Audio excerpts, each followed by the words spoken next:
Sir ನಂದು ಒಂದು ಪ್ರಶ್ನೆ ಇದೆ. ನಾವು ಟ್ರೈಲರ್ ನೋಡಿದಾಗ 131 ಜನರ ಬಗ್ಗೆ ಒಂದಷ್ಟು ಬರುತ್ತೆ topic, but title Jog 101.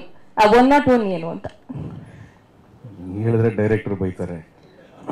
ಮೈಲಿಗಲ್ okay, ಓ ಅಲ್ಲೇ ಇದೆಯಾ ಕಂಟೆಂಟ್ ಅಂತ. ಓಕೆ, ಟ್ರೈಲರ್ ಅಲ್ಲೇ ಹೇಳ್ಬಿಡ್ತಾರಲ್ಲ 31 ಜನ ಹೀಗೆ, ಇನ್ನೊಂದು 100 ಜನ ಹೀಗೆ ಅಂತ. ಸೊ ಅದ್ರ ಹಿನ್ನೆಲೆಯಲ್ಲಿ ಬರುವಂತ ಒಂದು ಸಣ್ಣ ಕಥಾಹಂದ್ರ. ಓಕೆ, ಅದ್ರ ಬಗ್ಗೆ ಒಂದು ವಿಶೇಷತೆ ಅಂತ ಹೇಳೋದಕ್ಕೆ ಇಷ್ಟಪಡೋದಿಲ್ಲ, ಒಂದು ಕ್ಯೂರಿಯಾಸಿಟಿ, ಒಂದು ಸಣ್ಣ ಕ್ಯೂರಿಯಾಸಿಟಿ ಬರಲಿ ಜನರಿಗೆ. ಆದ್ರೆ ಆ ಕ್ಯೂರಿಯಾಸಿಟಿನ ಅವ್ರಿಗೆ ಬಿಟ್ಬಿಟ್ರೆ ಏನಾಗುತ್ತೆ, ಅವ್ರದೇ ಒಂದು ಕತೆ ಕೊಟ್ಕೊಂಡು ಥಿಯೇಟರ್ ಒಳಗೆ ಬರ್ತಾರೆ. ಸೊ ಅವ್ರ ಕತೆ ಥಿಯೇಟರ್ ಇಲ್ಲದೆ ಇದ್ದಾಗ ಅವ್ರಿಗೆ ಡಿಸಪಾಯಿಂಟ್ ಆಗಿದೆ. ಹಾಗಾಗಿ ಟ್ರೈಲರ್ ಅಲ್ಲಿ ಒಂದು ಸಣ್ಣ ಹಿಂಟ್ ಕೊಟ್ಟಿದ್ವಿ, ಇದ್ರ ಬಗ್ಗೆ ಇರೋದು ಕತೆ ಅಂತೇಳಿ. ಹಾಗಾಗಿ ಒಂದು ಸಸ್ಪೆನ್ಸ್ ಥ್ರಿಲ್ಲರ್, ಒಂದು ಆಕ್ಷನ್ ಥ್ರಿಲ್ಲರ್, ಇದ್ರ ಜೊತೆಗೆ ನಾನು ಇದನ್ನು ಪ್ರತ್ಯೇಕವಾಗಿ ಆಕ್ಷನ್ ಥ್ರಿಲ್ಲರ್ ಅಥವಾ ಸಸ್ಪೆನ್ಸ್ ಥ್ರಿಲ್ಲರ್ ಅಂತಲೇ ಹೇಳಕ್ಕೆ ಇಷ್ಟಪಡ್ತೀನಿ. ಅದರಲ್ಲಿ ಹಲವಾರು ರಸಗಳಿರ್ಬೋದು. ಅಂದರೆ ರೊಮ್ಯಾನ್ಸ್ ಇರುತ್ತೆ, ಆಮೇಲೆ ಹ್ಯೂಮರ್ ಇರುತ್ತೆ, ಫಿಯರ್ ಇರುತ್ತೆ, ಇವೆಲ್ಲವೂ ಇದೆ. ಆದರೆ ಒಂದು ನಮ್ಮ ಸಿನಿಮಾ ಇರೋದೇ ಈ ಥರ ಅಂತ ಹೇಳಿದಾಗ ಅದನ್ನ ಮನಸ್ಸಲ್ಲಿ ಇಟ್ಕೊಂಡು ಒಳಗೆ ಬರಬೇಕು, ಅವ್ರಿಗೊಂದು ಇನ್ವಿಟೇಷನ್ ಕೊಡಬೇಕು ನಾವು ಅನ್ನೋ ಕಾರಣಕ್ಕೆ ಈ ಸಿನಿಮಾದ ಫಸ್ಟ್ ಪೋಸ್ಟರಿಂದ ಹಿಡಿದು ಟೀಸರಿಂದ ಹಿಡಿದು ನಾವು ಹೀಗೆ ಅದನ್ನು ಪ್ಯಾಕೇಜ್ ಮಾಡಬೇಕು ಅಂತ ಪ್ಲ್ಯಾನ್ ಮಾಡ್ಕೊಂಡ್ವಿ. ಅದಕ್ಕೆ ಮುಖ್ಯ ಕಾರಣ ಒಂದು, ನನಗೆ ಅವಕಾಶ ಕೊಟ್ಟಂಥ ನಿರ್ದೇಶಕರು ವಿಜಯ್ ಸರ್, ನಿರ್ಮಾಪಕರು ರಾಘವೇಂದ್ರ ಸರ್.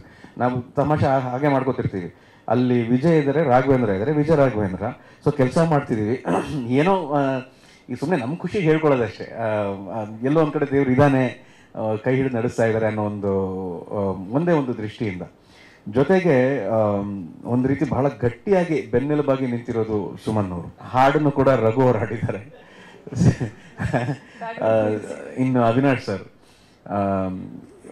ನನಗೆ ತುಂಬಾನೇ ಅದೇನು ನಿಷ್ಠುರವಾಗಿ ಹೇಳ್ಕೊತೀನೋ ಅಥವಾ ಬಹಳ ಓಪನ್ ಆಗಿ ಹೇಳ್ಕೊತೀನೋ ಗೊತ್ತಿಲ್ಲ, ಈ ಥರ ಒಂದು ಸಿನಿಮಾ ತಂಡ ಸಿಕ್ಕಿ ಈ ಥರ ಒಂದು ಒಳ್ಳೆ ಹಾಡನ್ನು ನಾವು ನೋಡಿ ಅದನ್ನು ಕೇಳಿ ವರ್ಷಗಳೇ ಆಗೋಗಿದೆ. ಮುಂಚೆ ನಾನು ಮಾಡ್ತಿದ್ದ ಸಿನಿಮಾಗಳಲ್ಲಿ ಹಾಡುಗಳು ಡೆಫಿನೆಟ್ಲಿ ಚೆನ್ನಾಗಿರ್ತಾ ಇತ್ತು. ಅಂದರೆ ಇವಾಗಲೇ ಯಾರು ಹೇಳಿದಾಗ, ಸರ್ ನಿಮ್ಮ ಖುಷಿ ಹಾಡು ಚೆನ್ನಾಗಿತ್ತು, ನಿಮ್ಮ ಸೇವಂತಿ ಹಾಡು ಚೆನ್ನಾಗಿತ್ತು, ನಿಮ್ಮ ನಿನಗಾಗಿ ಹಾಡು ಚೆನ್ನಾಗಿತ್ತು ಅಂದರೆ ಎಲ್ಲೋಯ್ತು ಅದು, ಆ ಟೈಮ್ ಎಲ್ಲೋಯ್ತು ಅಂತ ಯೋಚನೆ ಮಾಡ್ತಾ ಇರ್ತೀನಿ. ಸೊ ಆ ಥರ ಒಂದು ಕಾಲವನ್ನು, ಆ ಥರ ಒಂದು ಅನುಭವನ ನನಗೆ ಜೋಗ್ ಸಿನಿಮಾ ಮುಖಾಂತರ ಕೊಟ್ಟಿದ್ದಾರೆ ಅಂತ ಹೇಳಿದ್ರೆ ಅದು ತಪ್ಪಾಗೋದಿಲ್ಲ. ಇನ್ನು ಕಲೈ ಮಾಸ್ಟ್ರು ಅವರು ಸುಮ್ಮನೆ ಹೇಳ್ತಾರೆ, ನಾನು ವಿಜಯ ರಾಘವೇಂದ್ರ ಅವ್ರ ಜೊತೆ ಕೆಲಸ ಮಾಡೋದು ಬಹಳ ಈಸಿ, ತುಂಬ ಈಸಿಯಾಗಿ ಮಾಡ್ಬಿಡ್ತಾರೆ ಅಂತ. ಅವ್ರು ಕಂಪೋಸ್ ಮಾಡ್ತಿರ್ಬೇಕಾರೆ ನಾನು ಉಸಿರು ಗಟ್ಟಿ ಬಿಗಿಯಾಗಿ ಹಿಡ್ಕೊಂಡು ನೋಡ್ತಾ ಇರ್ತೀನಿ, ಮುಟ್ಟಿ ಮೂಮೆಂಟ್ ಆಗ್ತಾರ ಮಾಸ್ಟ್ರ್ ಇವಾಗ ಅಂತಂದ್ರೆ ಮಂಡಿ ಮೂಮೆಂಟ್ ಆಗ್ಲೇಬೇಕು ಮಾಸ್ಟ್ರು. ಅಂದ್ರೆ ಡಾನ್ಸ್ ಮಾಡೋಕೆ ಇಷ್ಟ ಆಗಿರೋದ್ರಿಂದ ಕಲೈ ಮಾಸ್ಟರ್ ಏನಾದ್ರು ಸ್ಟೆಪ್ ಮಾಡಿದಾಗ ಅದನ್ನ ಹೇಳ್ಕೊಡೋ ರೀತಿ ಇದೆಯಲ್ಲ, ಅದು ಎಂಥವನಿಗೆ ಆದ್ರೂ ಕಲಿಯೋಕೆ ಆಸೆ ಆಗುತ್ತೆ. ಆಮೇಲೆ ಆ ಜೋಗಲ್ಲಿ ನಿಂತಿದ್ದ ಜಾಗ, ಅದ್ರ ಬಗ್ಗೆನೇ ಒಂದು ಅನುಭವ ಇದೆ. ಅದು ಎಷ್ಟರ ಮಟ್ಟಿಗೆ ಆ ಗಟ್ಟಿ ಅನುಭವ ಅಂದರೆ, ಅಲ್ಲಿ ನಿಂತ್ಕೊಂಡಾಗ ಆ ಜಲಪಾತದ ಸೌಂಡ್ ಇದೆಯಲ್ಲ, ಆ ಸೌಂಡ್ ಆಮೇಲೆ ಆ ಗ್ರಾವಿಟಿ ಅದು ಎಂಥವನ್ನು ನಡಗಿಸ್ಬಿಡುತ್ತೆ. ಅವ್ರು ನೋಡಿದ್ರೆ ಅಷ್ಟೇ, ನಾನು ಸುಮ್ಮನೆ ಎಗರದೆ ಅಂತ ಹೇಳ್ತಿದ್ದಾರೆ, ಆದರೆ ಎಗರಕ್ಕೆ ಮುಂಚೆ ಒಂದು 10 ನಿಮಿಷ ಸುಮ್ಮನೆ ನಿಂತ್ಕೊಂಡೆ. ಅಂದರೆ ನನ್ನ ಎದೆ ಬಡಿತಾನೆ ನಾನೇ ಸ್ವಲ್ಪ ಕಂಟ್ರೋಲ್ ತಗೊಳ್ಳೋಕೆ ಟೈಮ್ ತಗೋತು, ಇಲ್ಲ ಅಂದ್ರೆ ಆಗೋದಿಲ್ಲ ಅದು. ಅದನ್ನ ಅಂಥ ಟೈಮಲ್ಲಿ ನನಗೆ ಶಿವಣ್ಣ ಮಾಮ ಇನ್ಸ್ಪೈರ್ ಮಾಡ್ತಾರೆ. ಬಾ ಹೋಗಿ ಜಂಪ್ ಮಾಡೇ ಬಿಡ್ತಾರೆ ಅವರು, ಅಯ್ಯೋ ಹಿಂದೆ ಮುಂದೆ ನೋಡೋದೇ ಇಲ್ಲ.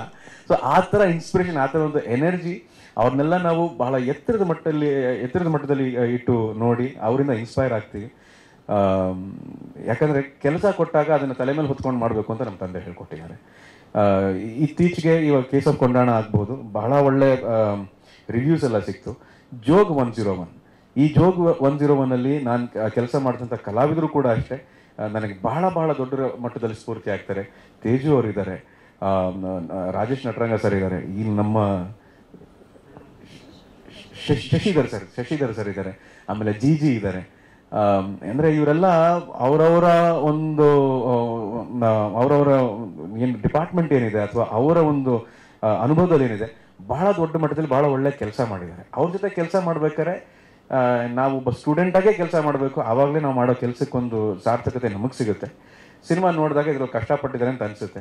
ಸುನೀತ್ ಸರ್ ಹೇಳ್ತಾ ಇದ್ರು, ನಾವೆಲ್ಲ ಕಷ್ಟಪಟ್ಟು ಸಿನಿಮಾ ಮಾಡಿದ್ದೀವಿ ಅಂತ. ನನಗೆ ಆ ಕಷ್ಟಪಟ್ಟು ಸಿನಿಮಾ ಮಾಡಿದ್ದೀವಿ ಅಂತ ಹೇಳ್ಕೊಳ್ಳೋದಕ್ಕೆ ಇವಾಗ ಒಂದು ಸ್ವಲ್ಪ ಭಯ ಬರುತ್ತೆ, ಮುಜುಗರ ಬರುತ್ತೆ. ಯಾಕಂದ್ರೆ ಎಲ್ಲ ಕಷ್ಟಪಟ್ಟು ಸಿನಿಮಾ ಮಾಡ್ತಿದ್ದಾರೆ, ಎಲ್ಲ ಇಷ್ಟಪಟ್ಟು ಸಿನಿಮಾ ಮಾಡ್ತಿದ್ದಾರೆ.